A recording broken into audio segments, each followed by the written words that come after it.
இந்த நாளிலே ஒரு ராஜாவாக ஆளுகை செய்வது எப்படி என்பதை குறித்து நான் கர்த்தருடைய வார்த்தையிலிருந்து உங்களோடு கூட நான் பேச விரும்புகிறேன். எத்தனை பேர் பாஸ்டர் நான் ஒரு ராஜாவை போல வாழணும்னு விரும்புறேன் அப்படின்னு சொல்றீங்க? சொல்றவங்கள அப்படியே கையை உயர்த்தி காட்டுங்க பார்க்கலாம். Thank you Jesus Christ, hallelujah. ஒரு ராஜாவை போல வாழணும்னு எல்லாருக்குமே ஆசை தான், அப்படிதானே? ஆனா இன்னைக்கு நான் உங்களுக்கு கொண்டு வந்திருக்கிற நற்செய்தி என்ன அப்படின்னு சொன்னா, நீங்க ஒரு ராஜாவை போல வாழணும் அப்படிங்கிறது இல்ல ஆண்டவருடைய ஆசை. ஆண்டவருடைய ஆசை என்னன்னா, நீங்க ஒரு ராஜாவாவே வாழணும் அப்படிங்கறது ஆண்டவருடைய ஆசை. Amen. நீங்க இருக்கிற ஏரியால நீங்க ஒரு ராஜாவா இருக்கணும். உங்க வாழ்வின் எல்லாவற்றிலும் நீங்க ஒரு ஆளுகையின் ஸ்தானத்துல இருக்கணும் அப்படிங்கிறது தான் ஆண்டவர் உங்களை குறித்து வச்சிருக்கிற ஆசை, விருப்பம்னா பாருங்களேன். ஆண்டவர் மனுஷனை படைத்த பொழுது என்ன சொன்னார்? ஆண்டவர் மனுஷனை படைத்த பொழுது நமது சாயலின்படி நமது ரூபத்தின்படி மனுஷனை உண்டாக்குவோமாக அப்படிங்கிறார். ஆண்டவருடைய சாயல், ஆண்டவருடைய ரூபம் என்ன? ஆண்டவர் யாரு? ஆண்டவர் ராஜாதி ராஜா. அப்ப அவரை போலவே ஆண்டவர் மனுஷனை படைச்சிருந்தார்னா ஆண்டவர் மனுஷனை ஒரு ராஜாவா தான் படைத்திருந்தார். ஆளுகையின் ஸ்தானத்துல தான் ஆண்டவர் மனுஷனை படைத்திருந்தார். அடக்கி ஆளும்படிக்கான அதிகாரத்தோடு ஆண்டவர் மனுஷனை படைத்திருந்தார். அதுதான் ஆண்டவர் மனுஷனை குறித்து வைத்திருந்ததான original design. That was God's original design and God's original intention for man, that man would reign, man would have dominion, that man would be a king. அத பைபிள்ல ஆண்டவர் ரொம்ப தெளிவா பிளைனாவே எழுதி வச்சிருக்கிறார். ஆதியாகமம் 1:26 என்ன சொல்லப்பட்டிருக்கிறது? பின்பு தேவன் நமது சாயலாகவும் நமது ரூபத்தின்படியேயும் மனுஷனை உண்டாக்குவோமாக, அவர்கள் சமுத்திரத்தின் மச்சங்களையும் ஆகாயத்து பறவைகளையும் மிருக ஜீவன்களையும், அடுத்துதான் இன்னும் ரொம்ப அழகா இருக்கு, பூமி அனைத்தையும். Wow, I want everybody to lift up your hands and say this with me. Over all the earth, எல்லாம் இப்படி கையை உயர்த்தி இப்படி சொல்லுங்க, பூமி அனைத்தையும். Hallelujah. ஏதோ ஒரு சென்னை இல்ல செங்கல்பட்டு இல்ல தமிழ்நாடு இந்தியா இல்ல அந்த ஒரு 40,000 ஸ்கொயர் அப்படி இல்லைங்க. ஆண்டவர் பூமி அனைத்தையும். I want everybody to say this with me. Come on, put it in the comment section. Over all the earth. Amen. Comment sectionல போடுங்க, பூமி அனைத்தையும். Hallelujah. There is power in it. பூமி அனைத்தையும் பூமியின் மேல் ஊறும் சகல பிராணிகளையும் ஆழக்கடவர்கள். என்னது? ஆழக்கடவர்கள் என்றார். இங்கிலீஷ்ல எப்படி இருக்கு அப்படின்னு சொன்னா, let them have dominion இருக்கு. Over all the earth.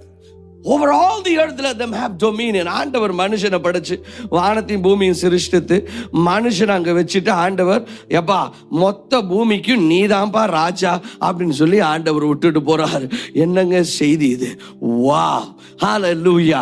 அப்புறம் எங்க என்ன தப்பு நடந்துச்சு? அதுதான் நம்ம எல்லாருக்குமே தெரியும். பாவம் வந்த பொழுது மனுஷன் தன்னுடைய ஆளுகையின் ஸ்தானத்தை இழந்து போனான். When sin came, his righteousness was lost and unrighteousness came and he lost his dominion. பாவம் வந்த பொழுது மனுஷன் தன்னுடைய அதிகாரத்தையும் தன்னுடைய ஆளுகையின் ஸ்தானத்தை இழந்து அவன் சகலத்துக்கும் அடிமையாக இவன் மாறிடுறான். ஆண்டவர் மனுஷனை எப்படி வச்சுட்டு போனாரு? சகலத்தின் மேல நீ ராஜான்னு மேல வச்சுட்டு போறாரு. இப்படி போயிட்டு இப்படி வர்றதுக்குள்ள ஒரு பாம்பு வந்து பண்ண வேலையில மனுஷன் பாவம் செய்து ஆண்டவருக்கு கீழ்ப்படியாமல் போனபடினாலே இப்ப என்ன ஆச்சுன்னா, பாவத்து நிமித்தம் அவன் எல்லாவற்றுக்கும் மேலாக ஆளுகையின் ஸ்தானத்தில் இருந்த இந்த மனுஷன் இப்ப சகலத்துக்கும் கீழே இவன் ஒரு அடிமையாக மாறி போனான். இப்போ வியாதி இவனை அடக்கி ஆளுது, அந்த பிரச்சனை இவனை அடக்கி ஆளுது. சிலர் பாருங்க, ஊர்ல இருக்கிற எல்லா பிரச்சனையும் இவங்க குடுமையை தான் இப்படி பிடிச்சிக்கிட்டு இருக்கு. அது சொல்றபடி தான் இவங்க ஆடுறாங்க. அந்த பண பிரச்சனை சொல்றபடி இவங்க ஆடுறாங்க. அந்த வியாதி சொல்லுகிறபடி ஆடுறாங்க. அந்த பிரச்சனை சொல்றபடி ஆடுறாங்க. என்னாச்சு? எல்லா பிரச்சனையும் மனுஷனை தரையில போட்டு தர தர தர தர தரன்னு இழுத்துட்டு போயிட்டு இருக்கு. ஒருவேளை உங்க வாழ்க்கையில் அப்படி நீங்க உணர்ந்துட்டு இருக்கிறீங்களான்னு தெரியல. பாஸ்டர், இந்த பொருளாதார பிரச்சனை, இந்த வியாதி, இந்த நெருக்கம் எல்லாம் என்னைய தரையில போட்டு தர தர தர தரன்னு இழுத்துட்டு போகுது. நான் சொல்ல சொல்ல கதற கதற இழுத்துட்டு போகுது அப்படி நீங்க ஃபீல் பண்றீங்களான்னு தெரியல. ஆனா அது பாவம் உண்டு பண்ணின ஒரு சூழ்நிலை. ஆனால் எனக்கு இந்த நாளிலே உங்களிடத்துல ஒரு நற்செய்தியை நான் கொண்டு வந்திருக்கிறேன். அந்த நல்ல செய்தி என்ன அப்படின்னு சொன்னா, ஒரு மனுஷனுடைய பாவத்து நிமித்தம், இங்க பாருங்க, பாவம் வந்துட்டு நீங்க நீங்க பண்ணனால வரல. நல்லா தெரிஞ்சுக்கோங்க, பாவம் வந்துட்டு நீங்க பாவம் பண்ணனால ஒரு மனுஷனும் பாவி ஆகல. மனுஷன் பிறக்கும் போதே பாவத்துல தான் பிறக்கிறான். ஏன் அப்படின்னா, ஒரு மனுஷனுடைய பாவத்து நிமித்தம் பாவம் மனுக்குலம் முழுவதற்கும் வந்தது. Because of the sin of Adam, sin came into all mankind. ஒரு மனுஷன், அதாவது ஆதாமினுடைய பாவத்து நிமித்தம் மொத்த மனுக்குலத்திற்கும் அந்த பாவம் வந்தது, அடிமைத்தனம் வந்தது.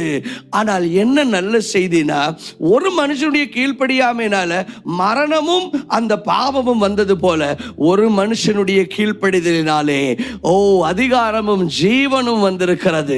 யார் அந்த மனுஷன்? இயேசு கிறிஸ்து. கடவுள் நமக்காக இந்த உலகத்திலே மனிதனாக வந்து அவர் நமக்காக மரித்து அவர் நமக்காக உயிர்த்தபடினாலே இப்ப நமக்குள்ள என்ன வந்துருச்சு அப்படின்னு சொன்னா, ஜீவனும் அதிகாரமும் வந்து விட்டது. இப்ப ஆண்டவர் திரும்பவும் நம்மளை பார்த்து சொல்றாரு, இப்ப நீ பழையபடிக்கு நீ ஆளுகை செய்யலாம் என்று சொல்லி ஆண்டவர் சொல்லுகிறார். கையை உயர்த்தி ஆண்டவருக்கு ஒரு ஹalleluya சொல்லுங்க. Thank you Jesus Christ. பிசாசு எல்லாத்தையும் குழப்பி குளறுபடியாக்கி கந்தரகோலமாக்கி போட்டான். ஆண்டவர் சொல்றாரு, ஏய் ஒன்னால பண்ண முடிஞ்ச டேமேஜ் இவ்வளவுதானா, இப்ப நான் பண்றேன் பாரு என்ன வேலை செய்யறேன்னு சொல்லி ஆண்டவர் நமக்காக மனுஷனாக இந்த உலகத்துல வந்து நம்முடைய பாவங்களை எல்லாம் எடுத்து கல்வாரி சிலுவையில் இயேசு கிறிஸ்து மரித்து இட் இஸ் finished, எல்லாம் முடிஞ்சிருச்சுப்பா, நான் பண்ண வேண்டிய எல்லா வேலையும் முடிச்சிட்டேன், இனி நீ என்ன செய்யலாம், ஆளுகை செய்யலாம் என்று சொல்லி அவர் மரணத்தை தம்மேல எடுத்துக்கொண்டு ஜீவனை நமக்குள்ளே கொடுத்திருக்கிறார். இந்த ஜீவன் இது ஒரு ஆளுகையின் ஜீவன். ஹalleluya. இயேசு கிறிஸ்து சொன்னார், நானே உயிர்த்தெழுதல் நானே ஜீவனாக இருக்கிறேன் என்று சொல்லி இயேசு கிறிஸ்து மரித்தோரிலிருந்து எழும்பின பொழுது பிதா நம்மையும் அவரோடு கூட எழுப்பி நம்மை உன்னதங்களிலே அவரோடு கூட அமர பண்ணாராம். அப்படின்னா என்னது? ஆளுகையின் ஸ்தானத்துல கடவுள் நம்மளை உட்கார வச்சிருக்கிறாருங்க. Now you got to begin to see yourself that way. நீங்கள் முதலாவது உங்களை அந்த ஸ்தானத்துல நீங்கள் பார்க்க வேண்டும். இப்பொழுது ஆண்டவர் மீண்டும் மனுஷனை படைத்த பொழுது ஆளுகையின் ஸ்தானத்துல உட்கார வச்சிருந்தாரு. பாவம் வந்து இவனை குப்புற கவுத்தி போட்டுருச்சு. ஆனா ஏசப்பா வந்து நமக்காக கல்வாரி சிலுவையில மரித்து உயிர்த்தபடினாலே இப்ப என்ன நடந்துருச்சு? நமக்குள்ள அவருடைய ஜீவன் வந்து ஆண்டவர் திரும்பவும் உங்களை ராஜாவா மாத்திட்டார். ஏன் அப்படி பாக்குறீங்க? எல்லாரும் உங்க நெஞ்சில கையை வச்சு சொல்லுங்க, நான் ஒரு ராஜா. உங்க தலை மேல கையை வச்சு சொல்லுங்க, நான் ஒரு ராஜா. ரெண்டு கையும் இப்படி உயர்த்தி சொல்லுங்க, நான் ஒரு ராஜா. You got to come to the consciousness that you are called to reign. நீங்கள் ஆளுகை செய்யும்படி ஆண்டவர் உங்களை தெரிந்து கொண்டிருக்கிறார். ஆண்டவர் உங்களை ஆளுகையின் ஸ்தானத்திலே அமர்த்தி இருக்கிறார். நீங்கள் ஒரு அடிமை அல்ல. நீங்கள் பிரச்சனைகளுக்கும் வேதனைகளுக்கும் நெருக்கங்களுக்கும் அடிமைப்பட்டவர்கள் அல்ல. ஆண்டவர் ஒரு ஆளுகையின் ஸ்தானத்தில் உங்களை வைத்திருக்கிறார். ரோமர் 5:17 ரொம்ப ரொம்ப அழகாக சொல்லுகிறது. அல்லாமலும் ஒருவனுடைய மீறுதலினாலே, அதாவது ஆதாம், அந்த ஒருவன் மூலமாய், அதாவது ஆதாம் மரணம் ஆண்டு கொண்டிருக்க கிருபையின் பரிபூரணத்தையும் நீதியாகிய ஈவின் பரிபூரணத்தையும் பெறுகிறவர்கள் இயேசு கிறிஸ்து என்னும் ஒருவராலே ஜீவனை அடைந்து ஆளுவார்கள் என்பது அதிக நிச்சயமாமே. இங்கிலீஷ்ல எப்படி இருக்குதுன்னு சொன்னா, for if by one man's offense death reigned by one, much more they which receive abundance of grace and of the gift of righteousness shall reign in life by one Jesus Christ. I want everybody to lift up your hands and say this with me, reign in life. Hallelujah. அதாவது இந்த வாழ்க்கையிலே நாம் ஆளுகை செய்ய வேண்டும் என்பது ஆண்டவருடைய சித்தமாக இருக்கிறது. Friend, God wants you to be a king. ஆண்டவர் நாம் நித்தியமாக அவரோடு கூட ஆளுகை செய்ய வேண்டும் என்பது ஆண்டவருடைய சித்தமா இருக்குது. ஆண்டவர் மனுஷனை படைச்சபோது என்ன பண்ணாரு? ஆதாம், நான் ஒரு ராஜாதி ராஜா, இந்த பூமிக்கு நீ ராஜா அப்படின்னு சொல்லி ஆண்டவர் ஆதாம ராஜாவாக ஒரு ஆளுகையின் ஸ்தானத்தில் வச்சிருந்தார். ஆனா பாவம் வந்துச்சு, மனுஷன் தன்னுடைய ஆளுகை இழந்து போனா. ஆனால் இயேசு கிறிஸ்து நமக்காக அவர் மரித்து உயிர்த்தபடினாலே இப்ப நமக்குள்ள திரும்ப ஜீவன் வந்துருச்சா. ஆண்டவர் சொல்றாரு, இப்போ திரும்பி சேர்ந்து ஆளுவோம் வா அப்படிங்கிறாரு. Hallelujah. Reign in life. Friend, this is God's will for you. இதுதான் ஆண்டவர் உங்களை குறிச்சு என்ன குறிச்சு வச்சிருக்கிற ஆசைங்க. நீ என்னோட சேர்ந்து ஆளணும்னு விரும்புறேன் ஆண்டவர் சொல்லுகிறார். He wants you to reign in life. உங்க வாழ்க்கையின் எல்லா பகுதிகளிலும் நீங்க ஆளுகை செய்ய வேண்டும் ஆண்டவர் விரும்புகிறார். பிசினஸ் பண்றீங்களா, அதுல நீங்க டாமினேட் பண்ணணும் ஆண்டவர் விரும்புறாருங்க. ஆவிக்குரிய வாழ்க்கையில வெற்றியுள்ள வாழ்க்கை வாழணுங்கிறது ஆண்டவருடைய சித்தமாக இருக்கிறது. ஐயோ நான் விழுந்து விழுந்து அதில் ஆண்டவர் உங்களை குறித்து வச்சிருக்கிற ஆசை நீங்கள் ஆளுகை செய்ய வேண்டும் என்பது ஆண்டவர் உங்களை குறித்து வைத்திருக்கிற பரிபூரண ஆசையாக இருக்கிறது. பொருளாதாரத்தில் நீங்க ஆளுகை செய்யணும் ஆண்டவர் விரும்புகிறார். இல்ல பாஸ்டர் எல்லாம் என்ன தர தர தர தரன்னு இழுத்துட்டு போயிட்டு இருக்கு அப்படின்னு சொல்றீங்களா? ஆண்டவர் சொல்றாரு, முதல்ல நீ ஆளுகை செய்யணுங்கிறது என் சித்தம் அப்படிங்கிற அந்த வெளிப்பாட்டுக்கு முதல்ல வா. இன்னைக்கு நிறைய பேர் அந்த வெளிப்பாடே இல்லாம இருக்கிறாங்க. முதல்ல வர வேண்டியது அந்த கான்சியஸ்னஸ், அந்த நாலேஜ்ங்க. அந்த அறிவில்லாமையினாலே என் ஜனங்கள் சங்காரமாகிறார்கள். என்னது? ஓசியா 4:6 என் ஜனங்கள் அறிவில்லாமையினால் சங்காரமாகிறார்கள். எதனால சங்காரமாகிறாங்களா? அறிவில்லாம. ஒருத்தன் சங்காரமாகறானவே அங்க என்ன இல்ல? அறிவு இல்ல.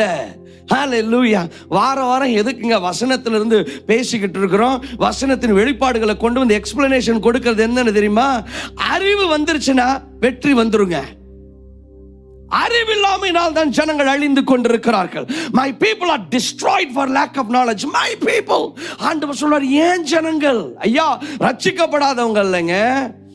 ஆண்டவர் சொல்லுகிறார் அவிசுவாசிகள் இல்ல. அவர் தன்னுடைய பிள்ளைகளை பத்தி பேசுறார். ஏன் பிள்ளைங்களே அறிவில்லைன்னா அழிஞ்சுதான் போறாங்கிறார். அதனாலதான் வாரம் வசனத்தின் வெளிப்பாடுகளை கொண்டு வர்றோம். ஏன்? நீங்க வசனத்தின் வெளிப்பாடு இல்லாம குருட்டுத்தனமா ஜெபிச்சுக்கிட்டு இருந்தாலும், வசனத்துக்கு புறம்பா ஜெபிச்சுட்டு இருந்தீங்கன்னா ஜெபம் கூட கேட்க விடாது. அப்படிதானே? ஆண்டவர் இந்த அறிவுக்குள்ளே நாம் வர வேண்டும் என்று விரும்புகிறார். You are called to reign in life. இந்த வாழ்க்கையில நீங்க வெற்றியா வாழணுங்கிறது ஆண்டவருடைய ஆசை. நீங்கள் ஒரு ராஜாவாக வாழ வேண்டும் என்பது ஆண்டவருடைய ஆசை. ஆளுகை செய்கிறவர்கள் ஆளுவார்கள். அதுக்கு இருக்கிற கிரீக் வேர்டு என்ன தெரியுமா? அங்க வந்திருக்கிற கிரீக் வேர்டு பசிலியோசின். அதோட மூல பதம் என்னன்னா பசிலியஸ். பசிலியஸ்னா ஒண்ணும் இல்ல, a king, ஒரு ராஜா என்ற அர்த்தம். எல்லாம் கையை உயர்த்தி சொல்லுங்க, ராஜா. ஆளுவார்கள் அப்படின்னு ஆண்டவர் சொல்றாரு. என்ன சொல்றாருன்னா அவங்க ராஜாவா இருப்பாங்க. you will reign in life அப்படிங்கறதோட உண்மையான கிரீக் அர்த்தம் என்னன்னா you will be a king in life. ஆண்டவர் உங்களை பார்த்து சொல்றாருங்க, you will be a king. நீ ஒரு ராஜா. ஹல்லேலூயா.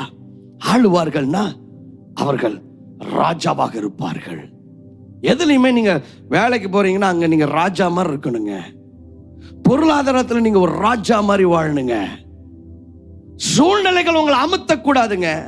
சூழ்நிலைகளுக்கு மேல நீங்க ராஜாவா இருக்கணுங்க. பிரச்சனைகள் உங்களை நெருக்க கூடாதுங்க. பிரச்சனைக்கு மேல ஒரு ஆளுகையின் ஸ்தானத்துல நீங்க இருக்கணும்ங்கிறது தாங்க ஆண்டவருடைய ஆசை. God wants you to reign in life. Now for you to reign in life, God has made this provision available. And you know what it is? நீங்கள் ஆளுகை செய்ய வேண்டும். நீங்க ஒரு ராஜாவா இருக்கணும்னு ஆண்டவர் விரும்புறாரு. அதுக்கு ஆண்டவர் 2 காரியங்களை நமக்கு ஆயத்தப்படுத்தி இருக்கிறாருங்க. அது என்னன்னா, number 1, the abundance of grace, அதாவது கிருபையின் பரிபூரணம். இரண்டாவது, the gift of righteousness, நீதியின் ஈவாகிய பரிபூரணம். அந்த வசனத்தை திரும்பி வாசிக்கிறேன். அல்லாமலும் ஒருவனுடைய மீறுதலினாலே அந்த ஒருவன் மூலமாய், யாரு? ஆதாம். அந்த ஆதாம் மூலமாய் மரணம் ஆண்டு கொண்டிருக்க கிருபையின் பரிபூரணத்தையும் நீதியாகிய ஈவின் பரிபூரணத்தையும் பெறுகிறவர்கள் இயேசு கிறிஸ்து என்னும் ஒருவராலே ஜீவனை அடைந்து ஆளுவார்கள். யாரு ஆளுவாங்க? 2 காரியங்களை பெற்றுக்கொள்றவங்க. என்னது? கிருபையின் பரிபூரணமும், இரண்டாவது நீதியின் ஈவின் பரிபூரணத்தையும். அப்ப நம்பர் 1 கிருபை. எல்லாம் கையை உயர்த்தி சொல்லுங்க, கிருபையின் பரிபூரணம், abundance of grace. ஹல்லேலூயா. இதுல பியூட்டி என்னன்னா, இந்த 2 காரியங்களை நீங்க ஆளுகை செய்யணும்னா இந்த 2 இல்லாம நீங்க விக்டோரியஸா இருக்க முடியாது. வெற்றியுள்ள வாழ்க்கை வாழவே முடியாதுங்க. எந்த 2 இல்லாம? நம்ம இப்ப பேசின இந்த கிருபை, அப்புறம் இந்த நீதியின் ஈவு இல்லாம. ஆனா இதுல பியூட்டி என்னன்னா, இது 2யுமே நீங்க காசு கொடுத்து வாங்க முடியாது. கிருபை எங்க போய் காசு கொடுத்து வாங்குவீங்க? ஓ, அந்த சூப்பர் மார்க்கெட்ல இருக்குது பாஸ்டர். வீட்டில் இருக்கிற எல்லா நகையும் வித்தாலும் வாங்க முடியாது. உங்கள்ட்ட இருக்கிற சொத்தையெல்லாம் வித்தாலும் வாங்க முடியாதுங்க. கிருபைக்கு பிரைஸ் கிடையாது.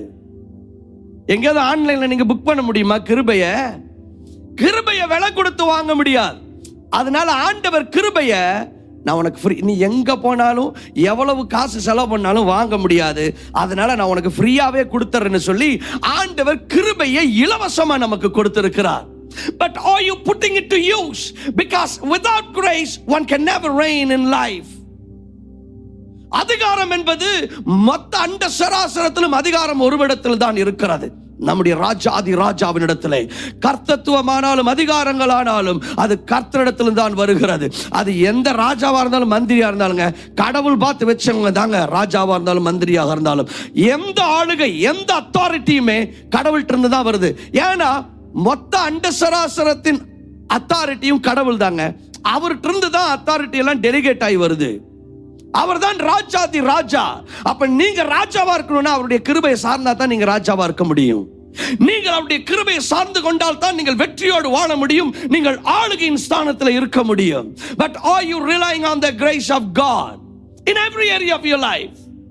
பொருளாதாரத்தில் வெற்றியா வாழணுமா? கிருபை இல்லாம நீங்க வெற்றியா வாழ முடியாதுங்க. ஆவிக்குரிய வாழ்க்கையில வெற்றியுள்ள வாழ்க்கை வாழணுமா? கிருபையை சார்ந்து கொள்ளாம வெற்றியுள்ள வாழ்க்கை முடியாது. ரெண்டு விதமான வாழ்க்கை தான். ஒன்னு கிருபையை சார்ந்து வாழ்ற வாழ்க்கை, இன்னொன்னு கிரியையை சார்ந்து வாழ்கிற வாழ்க்கை. அதாவது ஒன்னு ஆண்டவரே உங்க கிருபை தான்ப்பா அப்படின்னு வாழ்ற வாழ்க்கை, இன்னொன்னு நான் பண்ணிருவையா கிரியை, ஏன் வேலை, ஏன் பலன், ஏன் தாளந்து, நான் இல்ல, என் பலன் இல்ல, என் தாளந்து இல்ல, எல்லாம் கிருபை கிருபை கிருபை கிருபை கிருபை கிருபை கிருபை கிருபை கிருபை. ஐயா பாட்டெல்லாம் பாடுறோம், ஆனா நீங்க கிரியை சார்ந்து இருக்கிறீங்களா இல்ல கிருபையை சார்ந்து இருக்கிறீங்களா? திடீர்னு பல்ட்டி அடிச்சிடறோம். ஏதாவது ஒரு நல்ல கிரியை ரெண்டு பண்ணிட்டா உடனே நான் தாயா, என் பலன் தாயா. ஆண்டவர் ஐயா, நீங்க உங்க ப்ரொஃபஷன்ல உங்க பிசினஸ்ல கூட நீங்க வெற்றியா வாழணும்னா, அதுல நீங்க ராஜாவா இருக்கணும்னா கிருபையை சார்ந்து கொள்ளுங்க. எனக்கு இவ்வளவு எக்ஸ்பீரியன்ஸ் இருக்கு, எனக்கு இவ்வளவு பிசினஸ் தெரியும், என்கிட்ட இவ்வளவு பணம் இருக்கு, என்கிட்ட இப்படி சர்டிபிகேட் இருக்கு, என்கிட்ட 3 PhD இருக்கு, 10 PhD வச்சிருங்க. அதெல்லாம் தேவையில்லைன்னு நான் சொல்லல, நல்லா என்ன தப்பா புரிஞ்சுக்காதீங்க. When I'm telling you got to rely on the grace, I'm not telling you got, I'm not advocating inaction. கிருபையை மட்டும் சார்ந்து கொள்ளுங்க பிரதர் அப்படின்னு சொன்னா நீங்க குப்புற அடிச்சு தூங்கிட்டு மட்டும் இருங்க பிரதர் நான் சொல்ல, தப்பா புரிஞ்சுக்காதீங்க. கிருபையை சார்ந்து கொண்டிருப்பது என்று சொன்னால் குப்புற அடித்து கொரட்டை விட்டு தூங்கி கொண்டிருப்பது என்று அர்த்தம் அல்ல ஐயா. உங்க வேலையை நீங்க செய்யுங்க, ஆனா அதை நம்பாதீங்க. அதாவது அதன் மேல உங்க நம்பிக்கையை வைக்காதீங்கன்னு சொல்றேன். அதனால வசனம் சொல்லுகிறது, some trust in horses, some trust in chariots, but we will boast in the name of the Lord our God. சங்கீதம் 27 சொல்லுகிறது, சிலர் ரதங்களை குறித்தும் சிலர் குதிரைகளை குறித்தும் மேன்மை பாராட்டுவார்கள், நாங்களோ, எல்லாரும் கையை உயர்த்தி சொல்லுங்க, நாங்களோ எங்கள் தேவனாகிய கர்த்தருடைய நாமத்தை குறித்தே மேன்மை பாராட்டுவோம். சிலர் ரதங்களை குறித்து மேன்மை பாராட்டுவாங்களாம். பாஸ்டர் அப்படிலாம் நம்ம கிட்ட ரதமெல்லாம் ஒண்ணு இல்ல பாஸ்டர், என்கிட்ட மேன்மை பாராட்டுறதுக்கு குதிரை எல்லாம் ஒண்ணு இல்ல பாஸ்டர், எங்க வீட்டுல நாய்க்குட்டி கூட இல்ல. ஐயா அந்த குதிரை ரதத்தை பத்தி பேசல, அந்த காலத்துல குதிரை ரதம் எல்லாம் வச்சிருக்கிறாங்க ராஜாக்கள். இன்னைக்கு உங்கள்கிட்ட குதிரை இல்ல, ரதம் இல்ல, ஆனா அந்த சர்டிபிகேட்டை பத்தி ஒரு பெருமை, உங்கள்கிட்ட இருக்கிற எக்ஸ்பீரியன்ஸை பத்தி ஒரு பெருமை, உங்கள்கிட்ட இருக்கிற பணத்தை வச்சு நெஞ்சு நிமித்திட்டு இருக்கிறீங்க. ஆண்டவர் சொல்றாரு, ஏய் அதெல்லாம் இருக்கட்டும்பா, சர்டிபிகேட் வேணும், அதெல்லாம் வேணும், இது எல்லாமே இருக்கட்டும், ஆனா அதை நம்பி இல்ல, என் கிருபை நீ சார்ந்து கொள்ளும் பொழுது அதெல்லாம் உனக்கு ஆசீர்வாதமா மாறும். வேலையில வெற்றி வரும், பிசினஸ்ல வெற்றி வரும், ஆவிக்குரிய வாழ்க்கையில வெற்றி வரும். ஆவிக்குரிய வாழ்க்கையில கூட பாருங்க, சிலர் அவங்களுடைய கிரியை தான் நான் இந்த தப்பெல்லாம் பண்ணல தெரியுமா, நான் இதையெல்லாம் விட்டுட்டேன் தெரியுமா. ஐயா சிலருக்கு அவங்க ஜெப வாழ்க்கை மேல ஒரு பெருமை, நான் ஜெபித்தபடினாலே, நாங்கள் ஜெபித்த பொழுது அற்புதங்கள் நடந்தது, நான் ஜெபித்த பொழுது கட்டி மறைந்தது, நான் ஜெபித்த பொழுது குருட்டு கண் திறந்தது. யோசித்து பாருங்க, நான் குப்புற உளுந்து 40 நாள் உபவாசம் பண்ணி ஜெபிச்சாலும் ஆண்டவர் கிருபையா மனம் இறங்கி அவர் அற்புதம் செய்யலைன்னா அற்புதம் நடக்குமாங்க? அற்புதத்தை கொண்டு வர்றது ஜெபம் இல்லைங்க, அற்புதத்தை கொண்டு வருது தேவ கிருபை. அதனால நம்முடைய ஜெபத்துல பெருமை பாராட்டுறதுக்கு ஒண்ணும் இல்ல, ஜெபிக்கிறதுக்கு கிருபை கொடுக்கறதே அவர் தாங்க. அற்புதங்கள் நடக்கிறதுக்கு ஜெபத்துல நம்ம பெருமைப்படக்கூடாது. நான் ஜெபிக்கும்படிக்கு ஆண்டவர் செஞ்சாரு. நம்ம ஜெபிச்சனால, நீங்க என்னதான் ஜெபிச்சாலும் ஆண்டவர் பதில் அளிக்க முடியாதுன்னு முடிவு பண்ணாருன்னா அற்புதம் நடக்குமா? அப்போ அதுல கூட நம்முடைய எஃபர்ட், நம்முடைய ஜெபத்தை இல்ல, அவருடைய கிருபையை சார்ந்து கொள்ளணும்னு சொல்லி ஆண்டவர் விரும்புகிறார். The credit doesn't go to your long hours of prayer, but to His grace that answered your prayers. Are you relying on His grace? If you really want to reign in life, you have to practice it. You have to practice to rely on the grace of God. நீங்க உங்க வாழ்க்கையில வெற்றியா வாழணும், ஆளுகை செய்து வாழணும். ஒரு ராஜாவை போல இல்ல, ஒரு ராஜாவாக வாழணும்னா கிருபையை சார்ந்து பாருங்க, வேற லெவல்ல இருக்குங்க உங்க வாழ்க்கை. Every time you failed, it's because you relied on your efforts, relied on your strength. எப்பெல்லாம் நீங்க தோல்வி அடைஞ்சீங்களோ திரும்பி பாருங்களேன், அப்பெல்லாம் நீங்க உங்க பலனை சார்ந்திருப்பீங்க, உங்க எஃபர்ட்டை சார்ந்திருப்பீங்க. அதனாலதான் அங்க தோற்று போனீங்க.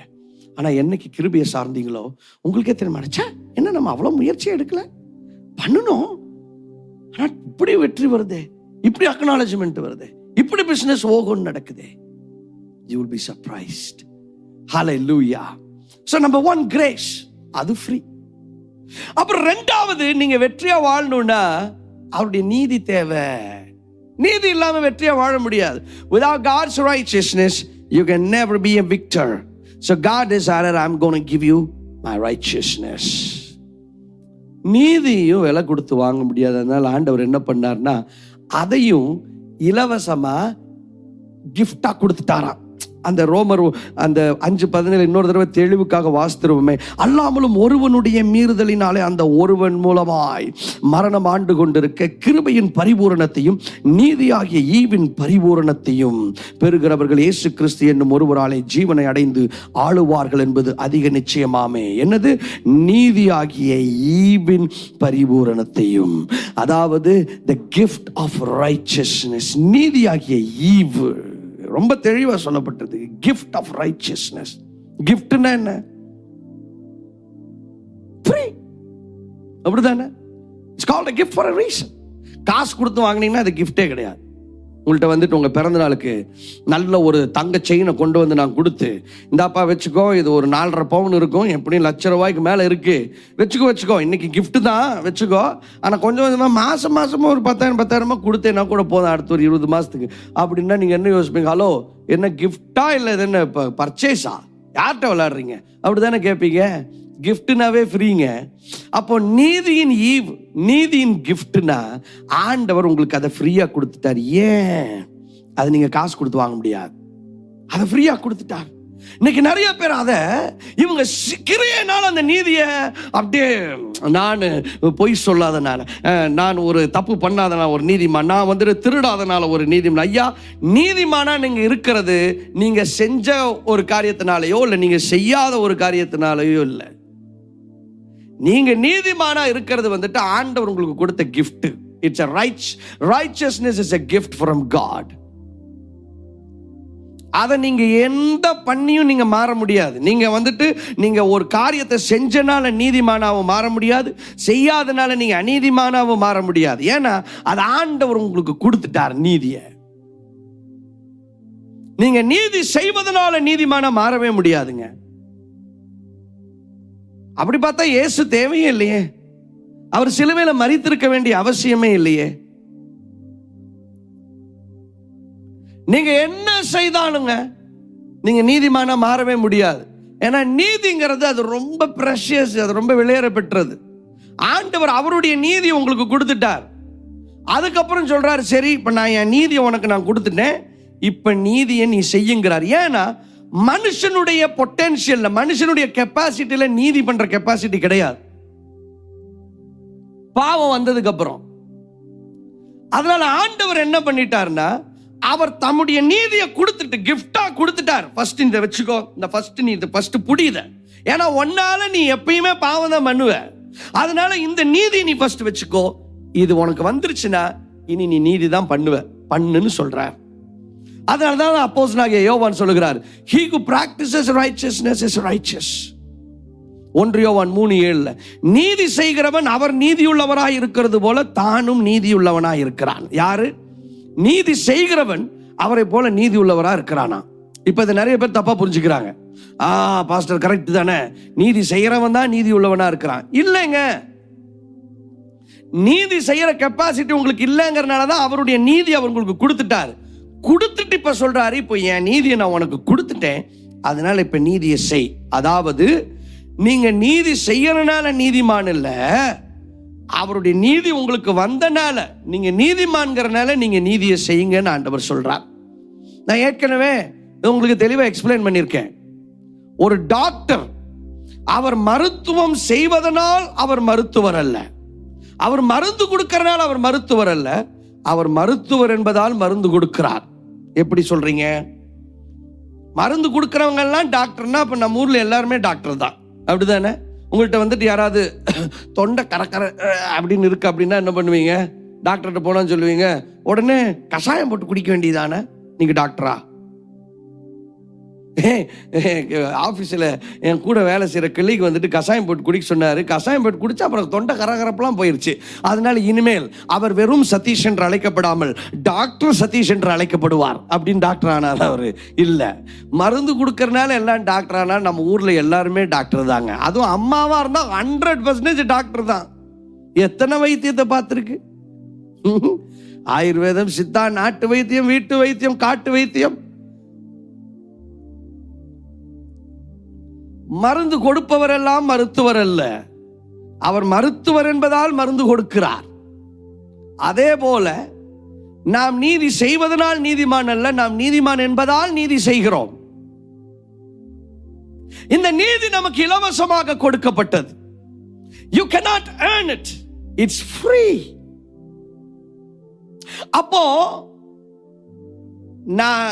நான் செஞ்ச ஒன்னால பாவம் எப்படி? நீங்க எப்படி பாவியா? நீங்க யோசித்து பார்த்திருக்கீங்களா? எப்படி பாவியா மாறினீங்க? பாஸ்டர் அதை ஏன் கேட்குறீங்க? பிறந்ததிலிருந்தே நான் 15 வயசுல அப்ப அதுக்கு முன்னால நீங்க என்ன பரிசுத்தவான் நினைச்சீங்களா? பிறக்கும் போதே பாவிதாங்க. பாவம் நீங்க பண்ணனால உங்களுக்கு வரல, நீங்க பாவம் பண்ணனால நீங்க பாவியா மாறல. ஆதாம் பாவம் பண்ணனால மொத்தம் மனுஷ குலமே பாவியா மாறிட்டாங்க. Sin came into mankind because of one man's sin. ஆதாம் ஒரு பாவம் பண்ணாரு, அதோட சேர்த்து மொத்த மனு குலத்துக்குள்ளேயே பாவம் வந்து விட்டது. அதே போல நீதி மனுஷனுக்குள்ள வந்தது எப்படின்னா, ஒரு மனிதனுடைய கிரியினாலே, அது இயேசு கிறிஸ்துவுடைய கிரியினாலே. ஹல்லேலூயா. அப்போ நீங்க பண்ணனாலயா பாவம் வந்துச்சு? இல்ல, யாரோ ஒருத்தர் பண்ணி உங்களுக்கு பாவம் வந்துருச்சு, அப்படிதானே? அதே மாதிரி நீதி எப்படி வந்துச்சு? நீங்க பண்ணனாலே வந்துச்சு? இல்ல, அதுவும் யாரோ ஒருத்தர் பண்ணனால. யார்? ஏசப்பா பண்ணனால. அப்போ நீங்க பண்ணாம உங்களுக்கு நீதி வந்துச்சுன்னா அப்ப நீங்க எதுவும் பண்ணி நீதி போகுமா? போகாது. இன்னைக்கு நிறைய பேர் பிசாசு இப்படிதான் ட்ரிக் பண்றான். ஆண்டவர் நீதியை கொடுத்துட்டாருங்க, கொடுத்து நீ நீதிமான்கிறார். நீங்க ஆவிக்குரிய வாழ்க்கையில கம்பீரமா நடந்துட்டு இருக்கிறீங்க. ஆனா திடீர்னு பழைய ஏதோ ஒண்ணு அந்த பொய்ய சொல்லிட்டீங்க, இல்லைன்னா உருட்டிட்டீங்க ஒண்ணு. உடனே என்ன நடக்குது? பிசாசு சொல்றான், பார்த்தேல பழைய வெடிக்கு பொய் பேசிட்ட, அவ்வளவுதான். நீ என்ன நீ நீதிமானா? நீ பொய்காரம்பா, அவ்வளவுதான். அவ்வளவு பிசாசு என்ன சொல்றான்? அவ்வளவுதான், உன் நீதியெல்லாம் தொலைஞ்சு போயிருச்சு. ஆண்டவர் கொடுத்த ஃப்ரீ கிஃப்டை, என் கிஃப்ட் நான் போன வருஷம் கொடுத்துக்கிட்டு அப்போ எனக்கு பிடிச்சனால கொடுத்த, இந்த வருஷம் எனக்கு பிடிக்கல, அந்த தங்க செயினை திரும்ப கொடு அப்படின்னு சொல்லி நீங்கள் ஏற்ற கிஃப்ட்டை திரும்ப வாங்கியிருக்கிறீங்களா? நீங்கள் வாங்கலை. ஆனால் ஏசப்பா மட்டும் வாங்குவார்னு எதிர்பார்க்கிறீங்க, அப்படிதானே? கிஃப்ட்டுங்க. இப்போ பிசாசு என்ன சொல்கிறான்? அவ்வளோதான், உன் நீதி தொலைஞ்சிருச்சு, நீ கண்டினியூ பண்ணி. இதுக்கு மேலே தலைக்கு மேலே போயிருச்சு. இது ஜான் போனா என்ன, முளம் போனா என்ன, பழையபடி அளந்து விடியா பொய்ய. முளம் என்ன முளை கணக்கு போட்டுக்கிட்டு இருக்க? அளந்து விடு, மீட்டர் கணக்கில் போ, முளம்லாம் விட்டுரு அப்படின்னு சொல்றான். அவனோட ஆசை என்னன்னா, அப்படியே உங்களை பழையபடிக்கு பழைய வழியில் அப்படியே இழுத்துட்டு தரன்னு ஆண்டவர் விட்டு தூரமா கொண்டு போகணும்னு விரும்புறார். ஆனா ஆண்டவருடைய ஆசை என்ன தெரியுமா? நீ ஒரு ராஜா, நீ ஆளுகை செய்யணும். அந்த சூழ்நிலை மேல நீ வெற்றி உள்ளவனா வாழணும்னா முதல்ல உன் மைண்ட்ல வர வேண்டியது, என் நீதியை நான் உனக்கு ஃப்ரீயா கொடுத்துருக்கேன், அப்பனா நான் ஒரு நீதிமான். தப்பு பண்ணிட்டு அதனால என்ன? நான் திரும்ப எழும்பி ஆண்டவரோடு ஒப்புரவாகி ஆண்டவரோடு கூட நான் திரும்ப நடக்க போறேன். இனி நான் போய் சொல்ல மாட்டேன். That's it. You begin to walk again with God. Now you begin to dominate over the circumstance. இப்ப அந்த பாவத்தின் மேல ஒரு அதிகாரத்தில் இப்ப நீங்க செயல்பட ஆரம்பிக்கிறீங்க. எதனால? நான் நீதிமான் அப்படிங்கிற அந்த கான்சியஸ்னஸ் உங்களுக்கு இருந்தனால. இல்லைன்னா என்ன தெரியுமா நடக்கும்? பிசாசு கொட்டி உங்களை குனிய வச்சு அவ்வளவுதான் குத்தி, ஏற்கனவே ஒரு பொய் சொல்லிட்ட, நீ 1 சொன்னான்னா 10 சொன்னான்னா, 1 சொன்னாலும் அவன் பொய்காரன் தான், 10 சொன்னாலும் பொய்காரன் தான். சொல்லு, எதுக்கு ஒன்னோட நிப்பாட்டு, இன்னொரு 9 இழுத்து விடு அப்படிங்கிறான். ஆண்டவர் சொல்ற, இல்லப்பா நீ அதன் மேல ஆளுகை செய்யுங்கிறார். என்னது? அதுக்கு நீங்க உங்க மைண்ட்ல என்ன வரணும்னா, நான் பொய் சொன்னாம இருந்திருந்தா நான் நீதிமான். இல்ல இல்ல இல்ல, நான் சொன்னாலும் சொல்லாட்டி நான் நீதிமான் தான். நான் நீதிமான்கிறத நான் பிராக்டிஸ் பண்ண, அவ்வளவுதான். That is the consciousness that God wants you to walk in. இன்னைக்கு நிறைய பேர் இன்னும் கொஞ்சம் அதிகம், ஆண்டவரே நான் நீதிமானாக, இன்னும் அதிகமாக நீதிமானாக. நீங்க என்ன பண்ணாலும் 1/4 கிலோ அதிகமா இப்ப இருக்கிறத அதிகமா நீதிமானா நீங்க மாற முடியாது. ஏன்? ஆண்டவர் உங்களுக்கு கொடுத்திருக்கிறது அவருடைய நீதியை குழப்பிடுறாங்க நம்ம ஆளுங்க. பரிசுத்தமாகிறவன் இன்னும் பரிசுத்தமாகட்டும், நீதியமானா இருக்கிறவன் இன்னும் எக்ஸ்ட்ராவாக 2 மீட்டர் ஹைட்டாக நீதிமானாக மாறட்டும் எங்கேயும் சொல்லியிருக்கா? இல்ல. நீங்க அவங்களுக்கு கொடுக்கப்பட்டிருக்கிறது ஆண்டவருடைய நீதிங்க. இதுக்கு மேல எக்ஸ்ட்ரா நீதியா நீங்க மாறணும்னா மிஞ்சின நீதிமானா தான் மாறணும். ஆண்டவரே அண்ணாந்து பார்த்துருவார். என்னடா அது, நமக்கு மேல ஒருத்தர் நீதிமானா மேல ஏறணும்னு பார்க்கறான். குழப்பாதீங்க ஆண்டவரே. ஹல்லேலூயா. ஆண்டவர் சொல்லுகிறார், you got to reign in life. We are called to reign in life. Whatever that situation is challenging you right now. இப்ப எந்த சூழ்நிலை உங்களை சேலஞ்ச் பண்ணிட்டு இருக்கு, அந்த சூழ்நிலையின் மேல நீங்கள் அதிகாரம் உள்ளவர்களாய் அதை நீங்க ஆண்டு கொள்ளணும்னு விரும்புகிறார். எந்த பிரச்சனை உங்களை மேற்கொள்ள பார்க்குது, அதை நீங்கள் மேற்கொள்ள வேண்டும் என்பதுதான் ஆண்டவருடைய ஆசை. We are called to reign in life. நாம் ஆளுகை செய்யும்படி அழைக்கப்பட்டிருக்கிறோம். நீ ஒரு ராஜா. எல்லாரும் தலைமையில கையை வச்சு சொல்லுங்க, நான் ஒரு ராஜா. கமெண்ட் செக்ஷன்ல போடுங்க, I am a king. நான் ஒரு ராஜா. I am called to reign in life. Thank you Jesus Christ. நீங்கள் ஆளுகை செய்யும்படிக்கு நீங்கள் அழைக்கப்பட்டிருக்கிறீர்கள். ஆனால் அதற்கு நீங்கள் அறிந்து கொள்ள வேண்டியது அந்த கிருபை. ஆண்டவர் 2 காரியத்தை கொடுத்திருக்கிறார். இலவசமான கிருபை, அவருடைய இலவசமான நீதி என்கிற ஈவு. அதை நினைவில் வைத்து நீங்கள் ஆளுகை செய்வீர்களாக. அந்த கிருபையை ஆண்டவர் ஏற்கனவே நமக்கு கொடுத்திருக்கிறார். பரலோகத்தின் தகப்பனே, நாங்கள் ஆளுகை செய்ய வேண்டும் என்பது உம்முடைய ஆசை. உம்முடைய பிள்ளைகள் எந்த பகுதியில் போராடி கொண்டிருந்தாலும் அந்த பகுதியில் தேவரீர் உம்முடைய வெற்றியை கொடுக்கும்படிக்கு நான் வேண்டுகிறேன். பொருளாதாரத்திலே, ஆவிக்குரிய வாழ்க்கையிலே, குடும்ப சூழ்நிலைகளிலே, சகலத்திலும் we want to reign in life. ஆளுகை செய்யும்படிக்கான பலன் கிருபை எங்கள் மேல் இருக்கிறதுக்காக நன்றி. அந்த வெளிப்பாட்டிற்காக நன்றி. நாங்கள் அந்த வல்லமையிலே செயல்பட உதவி செய்தரலும். கிருபை சூழ்ந்து கொள்ளட்டும், போராட்டங்கள் மாறட்டும். இயேசு கிறிஸ்துவின் மூலம் வேண்டுகிறோம் எங்கள் அருமை பிதாவே. ஆமென். ஆமென் and ஆமென். கிரேஸ். ஹல்லேலூயா. இது நாம் கர்த்தருக்கென்று கொடுக்கிற நேரம். கொடுக்கிறது ஒரு பொழுதும் கட்டாயம் கிடையாது. உங்களிடத்திலே காணிக்கைகள் இருக்கும் என்று சொன்னால் உங்களுடைய உதாரத்துவமான காணிக்கைகளை இப்பொழுது நீங்கள் விதைக்கலாம். தசம்பாகனா டைத்தின் மென்ஷன் பண்ணுங்க, பில்டிங் ஃபண்டுனா பில்டிங் ஃபண்ட் மென்ஷன் பண்ணுங்க. ஸ்கிரீன்ல இப்போ நீங்க கூகுள் பே, பேடிஎம் பல டீடைல்ஸை பார்க்க முடியும். உங்களுக்கு எது வசதியோ அதை பயன்படுத்தி நீங்கள் விதைக்கும்படிக்கு நான் உங்களை உற்சாகப்படுத்துகிறேன். இந்த நாளிலே விதைக்கப்படுகிற விதைகளை ஆண்டவர் நிச்சயமாக ஆசீர்வதித்து உங்களுடைய வாழ்விலே தம்முடைய வெற்றியுள்ள வாழ்வை கொடுக்க போகிறார். அது மாத்திரமல்ல, இதை தொடர்ந்து நான் அற்புத அடையாளங்களுக்காக, சுகத்திற்காக, விடுதலைக்காக நான் ஜெபிக்க போகிறேன். So don't go anywhere. Get ready to receive your miracle. But now, இப்பொழுது இந்த பாடல் பாடப்படும் பொழுது நீங்கள் கர்த்தருக்கென்று காணிக்கைகளை செலுத்தலாம். I want to thank everybody that has been sowing generously. இதுவரையிலும் தொடர்ந்து உதாரத்துவமாக விதைத்து வருகிற ஒவ்வொருவருக்கும் என்னுடைய நன்றிகளை நான் தெரிவித்துக் கொள்கிறேன். பரலோகத்தின் தகப்பனே, உடைய பிள்ளைகளுக்காக நன்றி செலுத்துகிறேன். ஆண்டவரே, உடைய பிள்ளைகள் இந்த நாளில் விதைக்கிற ஒவ்வொரு விதையும் காணிக்கை தசமபாகங்களை ஏற்றுக்கொண்டு உடைய பிள்ளைகளுடைய பொருளாதாரங்களை அற்புதமான விதத்தில் நீர் ஆசீர்வதித்தரலும். பற்றாக்குறைகள் இருக்கக்கூடாது, தேவைகள் அற்புதமாய் சந்திக்கப்பட வேண்டும்.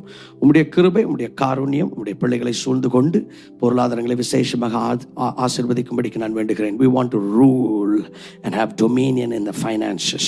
ஆண்டவரே, பொருளாதாரத்தில் நாங்கள் ஆளுகை செய்து வெற்றியுள்ளவர்களாக வாழ நீர் உதவி செய்யும். இயேசு கிறிஸ்துவின் மூலம் வேண்டுகிறோம் நல்ல பிதாவே. ஆமென், ஆமென் and ஆமென். இந்த பாடல் பாடப்படும் பொழுது நீங்கள் கர்த்தருக்கென்று காணிக்கைகளை செலுத்தலாம். நான் தொடர்ந்து வந்து உங்களுக்காக நான் ஜெபிக்க போகிறேன். So don't go anywhere. I'll be right back.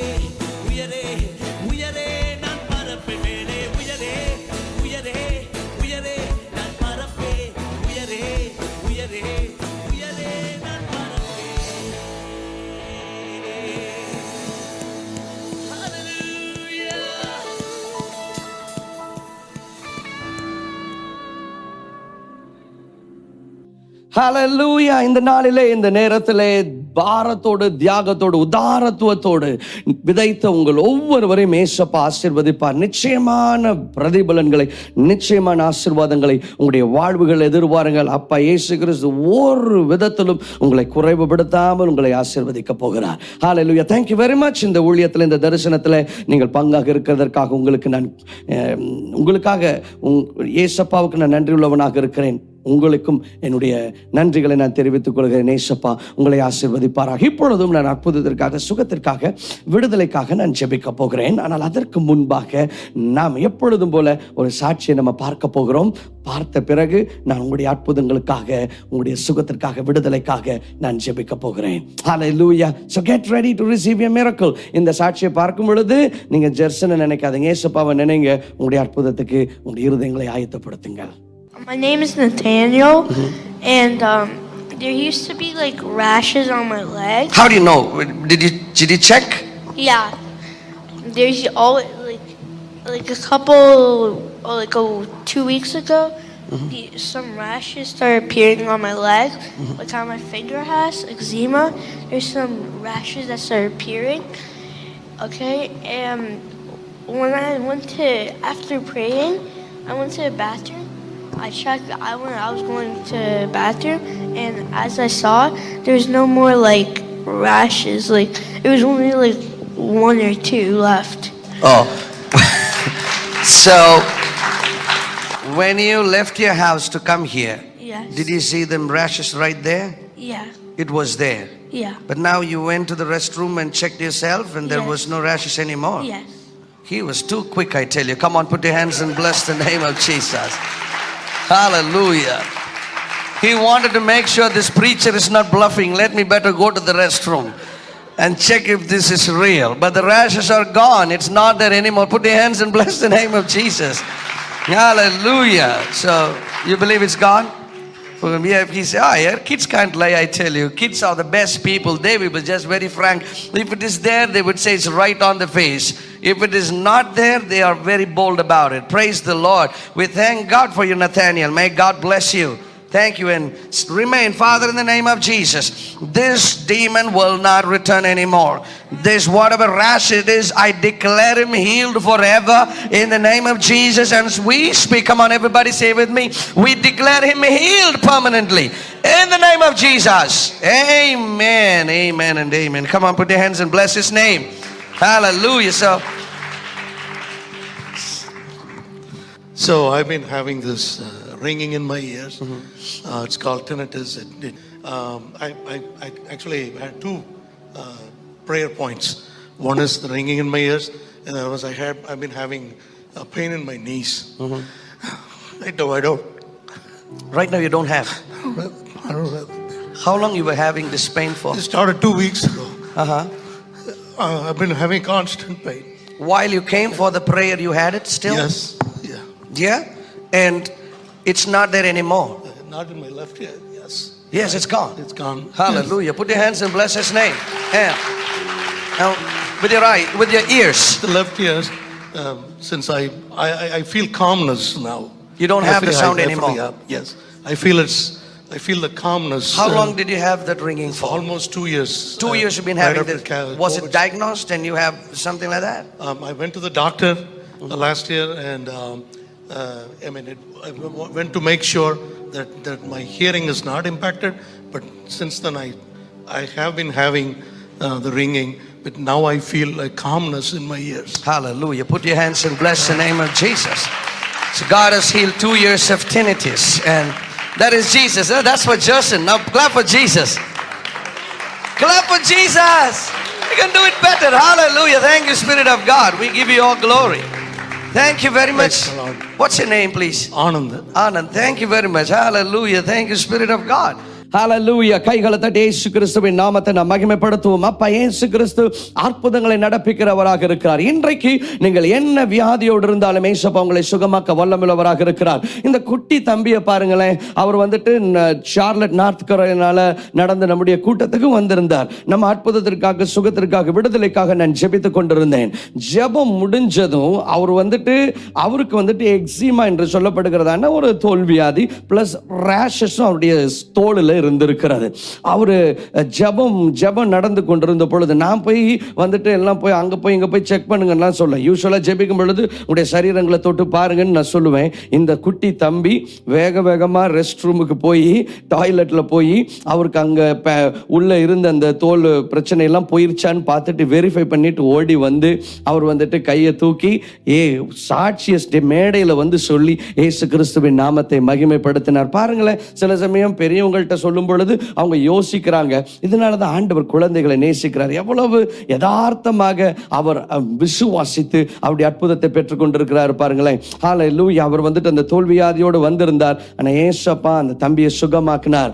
அவருக்கு மட்டும் இல்ல, அவங்க அப்பாவுக்கும் சேர்த்து ஏசப்பா சுகத்தை கொடுத்தார். அவர் மிகுந்த வேதனையோட, முட்டு வலியோட வந்திருந்தார். ஆனா இயேசு கிறிஸ்துவின் அற்புத சுகமளிக்கிற வல்லம் இறங்கின பொழுது உடனடியான சுகம் அந்த சகோதரனுக்கு உண்டானது. அது மாத்திரமல்ல, அவருக்கு 2 வருடங்களாக அவருடைய காதுல டினிட்டிஸ் என்று சொல்லப்படுகிறதான ஒரு வியாதி. டாக்டர்கிட்ட போன பொழுது அந்த வியாதியை கன்ஃபார்ம் பண்ணியிருக்கிறாங்க. அந்த வியாதி இருந்துச்சுன்னா அது காதுக்குள்ள ஒரு ரிங்கிங் சவுண்ட், ஒரு விதமான ஒரு சவுண்ட் எப்பொழுதுமே காதுல வந்துட்டு இருக்கும். பாருங்க, நீங்க படுக்கும்போது தனியா இருக்கும்போதெல்லாம் சும்மா ஊன்னு ஒரு சவுண்ட் வந்துட்டு இருந்துச்சுன்னா எவ்வளவு அனாயிங்கா, ரெஸ்ட்லெஸ்ஸா இருக்கும் பாருங்களேன். அவர் 2 வருஷமாக இந்த வியாதியோட கஷ்டப்பட்டுட்டு இருந்தார். ஆனால் அன்று அந்த சுகத்திற்காக ஜெபித்துக் கொண்டிருந்த பொழுது ஏசப்பா அந்த சகோதரனுடைய செவிகளை தொட்டு சுகமாக்கி விடுதலை கொடுத்து தம்முடைய நாமத்தை மகிமைப்படுத்தினார். கைகளை தட்டி இயேசு கிறிஸ்துவுக்கு மகிமை செலுத்துவோம். பிதா, குமாரன், பரிசுத்த ஆவியானவருக்கு துதி கன மகிமை அவற்றை நான் ஏறெடுக்கிறேன்.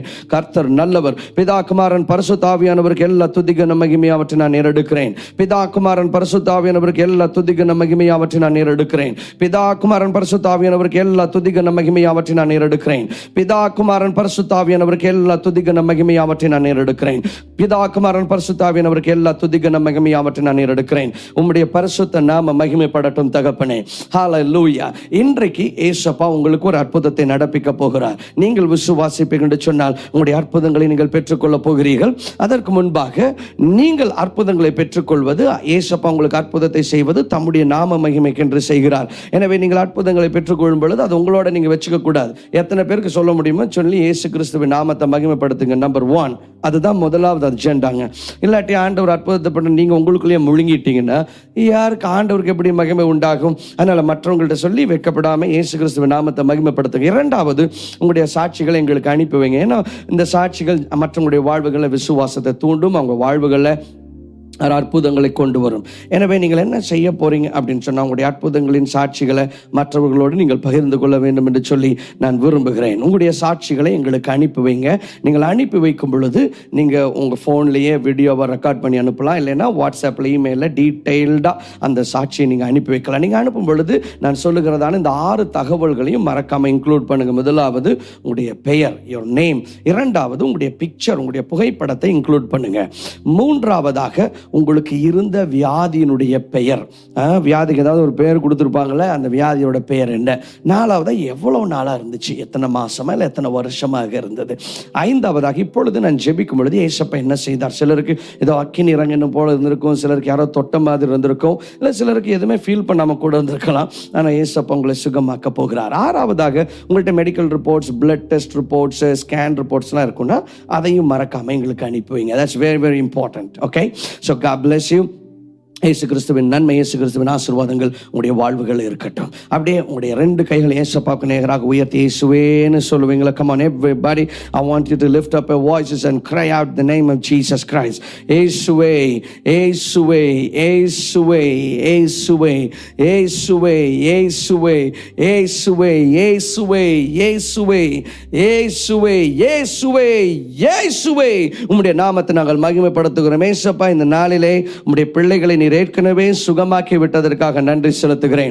எல்லா வியாதிகளுக்கும், பலவீனங்களுக்கும், வேதனைகளுக்கும், சிம்டம்ஸுக்கும், வியாதிகளை கொண்டு வந்த அசுத்த ஆவிகளுக்கும் கட்டளை கொடுக்கிறேன். இப்பொழுதே உன்னுடைய வியாதிகள், வேதனைகள், சுகவீனங்கள், பலவீனங்கள் எடுத்துக்கொண்டு சரீரத்தின் ஒவ்வொரு அவயம், ஒவ்வொரு ஆர்கன், கிளான்ஸை விட்டு நீ வெளியேறி போ என்று இயேசு கிறிஸ்துவின் வல்லமுள்ள நாமத்தில் நான் உனக்கு கட்டளை கொடுக்கிறேன். ஃபீலிங்ஸ் எல்லாம் விட்டு நீ வெளியேறி போ என்று இயேசு கிறிஸ்துவின் வல்லமுள்ள நாமத்தில் நான் உனக்கு கட்டளை கொடுக்கிறேன்.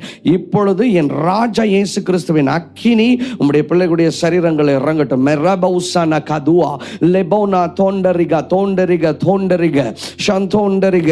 ஒரு சகோதரி, உங்களுக்கு வந்துட்டு ரொம்ப வருஷமா உங்களுக்கு இடது கையில, இந்த கையில பயங்கர வலி. நான் இப்ப ஜெபிக்கும் பொழுது கூட நீங்க இப்படி இப்படி உதறீங்க. அந்த வலி நின்று போனது, இப்பொழுது அது நின்று போனது. ஏசப்பா உங்களை சுகமாக்கிட்டார். Check it. இன்றைக்கு அந்த சாட்சியை அனுப்புங்க. Thank you Jesus Christ. I want to confirm that Jesus Christ has healed you. Thank you Spirit of God. ஆண்டவரே, சரீரங்களிலே எந்த பகுதியில் வேதனைகள் இருந்தாலும் இப்பொழுது மாறட்டும். சிம்டம்ஸ் எல்லாம் மறைவதாக, எல்லா விதமான உபாதைகளும் வெளியேறுவதாக. டாக்டர்ஸ் இதுக்கு மருந்து இல்லைன்னு சொல்லியிருக்கலாம், ஆனால் ஏசப்பாட்ட மருந்து இருக்கு. உம்முடைய தொடுதலே சுகம். இப்பொழுது இயேசுவின் நாமத்திலே சுகத்தை நான் பேசுகிறேன்.